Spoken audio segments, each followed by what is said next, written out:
ATM থেকে কিভাবে টাকা তুলতে হয় চলো আজকের এই ভিডিওতে একদম লাইভ প্রুফ সহ তোমাদেরকে শিখিয়ে দিচ্ছি। তবে অবশ্যই তার জন্য তোমার কাছে একটা অ্যাক্টিভ এটিএম কার্ড থাকা জরুরি। এটিএম ঘরে ঢুকলে কিন্তু দেখতে পাবে রয়েছে একটা এটিএম মেশিন এবং সেই মেশিনের একটা পাশে লাইট ব্লিঙ্ক করছে, যেখানে কিন্তু এটিএম কার্ড ঢোকানোর একটা স্লট রয়েছে।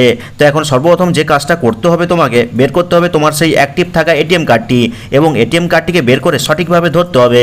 ভুলভালভাবে ধরে ঢুকে দিলে কিন্তু এটিএম কার্ডটি লোডিং হবে না। লক্ষ্য রাখবে এটিএম কার্ডে থাকা চিপটি যেন সবসময় ওপরের দিকে থাকে এবং এটিএম কার্ডে থাকা তোমার নামটি যেন সবসময় এটিএম মেশিনের দিক থেকে শুরু হয় এবং এটিএম কার্ডের পেছনের দিকে যে 3টি সংখ্যা রয়েছে সেটিও যেন এটিএম মেশিনের দিকে থাকে। ঠিকঠাকভাবে এটিএম কার্ডটি ধরার পর এটিএম মেশিনের মধ্যে কার্ডটি ঢুকে দিবে।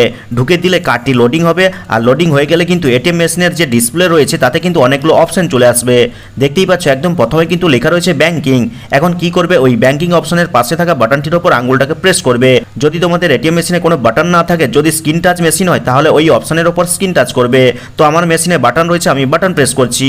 প্রেস করতেই কিন্তু পরের স্টেপে আবার অনেকগুলো অপশন চলে আসবে। এখানে তোমাকে ল্যাঙ্গুয়েজ সিলেক্ট করতে বলছে। তুমি চাইলে কিন্তু ইংলিশ, হিন্দি অথবা বাংলা যে কোনো ল্যাঙ্গুয়েজ সিলেক্ট করতে পারো। তো আমি এখানে ইংলিশ সিলেক্ট করব, তাই ইংলিশের পাশে থাকা বাটনটির উপর আঙুলটাকে প্রেস করব। আর প্রেস করলে কিন্তু পরের স্টেপে আবার অনেকগুলো অপশন চলে আসবে। তো এখন তুমি এটিএম মেশিন থেকে কি আউটপুট নিতে চাইছো সেটা কিন্তু সিলেক্ট করতে হবে। দেখো এখানে কিন্তু অনেকগুলো অপশন রয়েছে, কিন্তু আমরা টাকা তুলতে চাইছি। তো নিচে দেখো একটা অপশন রয়েছে ক্যাশ উইথড্রয়াল। কি করবে, ওই ক্যাশ উইথড্রয়ালের পাশে থাকা বাটনটির উপর আঙুলটাকে প্রেস করবে। আর প্রেস করলে কিন্তু পরের স্টেপে আবার একটা অপশন দেখাবে, যেখানে তোমাকে জিজ্ঞেস করা হবে যে তুমি কি এই ট্রানজাকশনের রিসিভ কপি নিতে চাইছো। যদি তুমি রিসিভ কপি নিতে চাও তাহলে ইয়েস এর পাশে থাকা বাটনটিতে প্রেস করবে, আর যদি না চাও তাহলে নো এর পাশে থাকা বাটনটিতে প্রেস করবে। তো আমি এখন নোতে প্রেস করছি।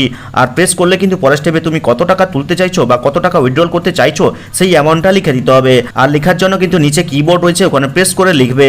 লেখা হয়ে গেলে কিন্তু ওপরে প্রসিড নামে একটা অপশন রয়েছে, তার পাশে থাকা বাটনটিতে প্রেস করে দিবে। প্রেস করলে কিন্তু পরের স্টেপে তোমার এটিএম কার্ডের একটা সিক্রেট পিন রয়েছে, সেই পিনটা এন্টার করতে বলবে। এন্টার করার জন্য নিচে কিবোর্ড রয়েছে, ওখানে প্রেস করে এন্টার করবে। তবে হ্যাঁ, এটা এন্টার করার সময় কিন্তু তোমার একটা হাত দিয়ে নাম্বারগুলোকে হাইড করে রাখবে, যাতে অন্য কেউ দেখতে না পায়। অনেক সময় ওই এটিএম মেশিনের কিবোর্ডের ওপরের দিকে সিক্রেট ক্যামেরা লাগানো থাকে, তাই সেফটি পারপাসে এটা করা জরুরি। সিক্রেট পিনটি দাবিয়ে দিলেই কিন্তু তোমার ট্রানজাকশন প্রসেস শুরু হয়ে যাবে এবং কিছুক্ষণ অপেক্ষা করতে বলবে, যেটা কিন্তু তুমি ডিসপ্লেতে দেখতে পাচ্ছ।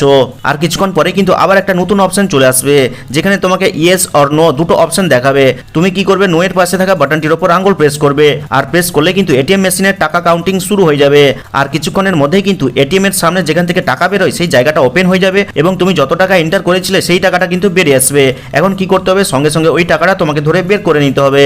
আর বের করে নেওয়ার পর তোমার এটিএম কার্ডটিকে মেশিন থেকে বের করে নিতে হবে এবং কিবোর্ডের মধ্যে যেখানে পিন প্রেস করেছিলে সেখানে কিন্তু ক্লিয়ার এবং ক্যান্সেল নামে দুটো অপশন রয়েছে, ওই দুটোকে বারবার প্রেস করে দিবে। আর প্রেস করার পর তুমি যত টাকা এন্ট্রি করেছিলে ঠিক তত টাকা বেরিয়েছে নাকি ভালো করে কাউন্ট করে নিবে। যদি সঠিক থাকে ভালো কথা, আর যদি কম বা বেশি থাকে তাহলে তুমি ওই এটিএম এর ব্যাংকে গিয়ে যোগাযোগ করতে পারো। তো আশা করি এই ভিডিওর মাধ্যমে আমি শেখাতে পেরেছি যে অ্যাকচুয়ালি কিভাবে এটিএম থেকে টাকা তুলতে হয়। ভিডিওটি ভালো লাগলে লাইক করে চ্যানেলটিকে সাবস্ক্রাইব করবে, কমেন্ট করে জানাবে কেমন লাগলো আজকের এই ভিডিওটা। তো দেখা হচ্ছে পরবর্তী কোনো এই ধরনের হেল্পফুল ভিডিওর সাথে।